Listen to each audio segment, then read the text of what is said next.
Back in 1993, Midway debuted NBA Jam in arcades. It's hard to believe that it's been that long, but that's when it happened. NBA Jam was a phenomenon. Over-the-top dunks, high scores, key defensive stops, real NBA teams and players, over-the-top commentary, and of course that typical rubber band AI that kept games close no matter how out of hand they originally seemed to be. The game was successful enough that it spawned a semi-sequel called NBA Jam Tournament Edition a year later, which had even more players and integrated some statistics. But after that, in 1995, we saw action shift from the basketball court onto the ice rink. The game that I'm talking about today is NHL 2-on-2 Open Ice Challenge, which was released in 1995 in arcades and was ported to the PlayStation and PC a year later in 1996. This game is, for all intents and purposes, NBA Jam on the ice hockey rink, and that is by no means a bad thing. The game is a lot of scoring, a lot of offense, some over-the-top big hitting, some fun and over-the-top commentary, the ability to battle through all the teams for the championship, secrets, and a whole lot more.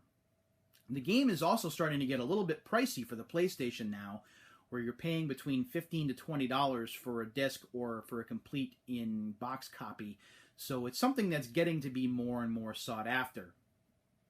As you'll see here in the demo, we have digitized players much like we did in NBA Jam. It's a 2-on-2 setup. There's a lot of offense. We've already had a score less than 15 seconds in. There's some over-the-top shots like here, where Vincent Dampu scores. And again, the game is just very easy to pick up and play. How easy? Well, we're going to go ahead and take a look as I play through a period of this to give you an idea of how the game plays. We're going to go ahead and give ourselves some sound here because I do want Pat Foley to actually talk.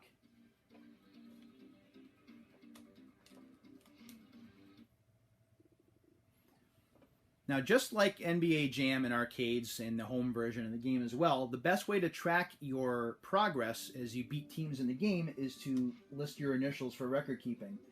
I don't have a memory card in the PlayStation right now, so we're going to be starting a record brand new. There we go. And we'll go ahead and we'll select the Rangers because I'm cheap. Actually, you know what? We'll go ahead and pick the Whalers just because. We'll go ahead and give ourselves just a little more. Whalers versus Ottawa Senators. So the Whalers and the Senators here. Just going to play through one period. I'm going to try and give comments where I can. But notice as I play the similarities between Jam and in this game. Short rink. So the action is pretty up and down. Shoot! There's your over-the-top kind of shot there. Oh.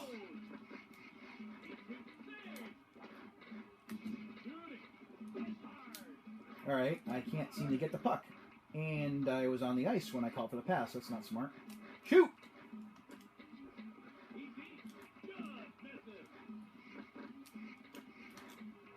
There we go.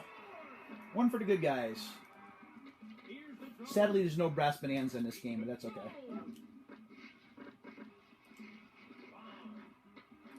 Radic bonk. You can also set up one-timers, although they're generally not that effective, I find. Paul Coffey again. Ah. So we have 3 goals and we have a minute to go in the period. So as you can see, a lot of offense. And a big hit there.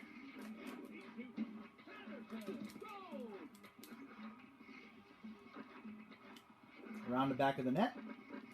Shoot! Ah.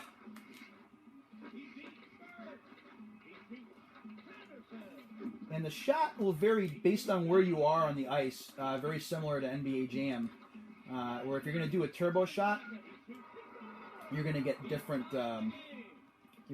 animations based on where you are. And we're going to end in a 2-2 tie. I do have the picture down a little bit, so you're probably not going to be able to make out a lot of the difference between the players. But that's a look at NHL Open Ice. Again, very similar to NBA Jam in a lot of aspects. And that doesn't make it a bad game. In fact, it makes it a very good game, especially if you're a hockey fan. Plus, if you're a Whalers fan, you actually get to play as the Whalers again. But it's good for either solo players or for multiple players. And I do recommend it. It's one of the reasons. Its similarities to Jam is one of the reasons why it was on my list of favorite hockey games, which I did for this month's First and 10 list, which you can check out on the Retro Referee website. So that's a look at NHL Open Ice. We'll be doing more hockey games through this month of Icetober, as we also get ready for Retro World Expo in the middle of the month. Thanks for watching, everybody, and until then, play on.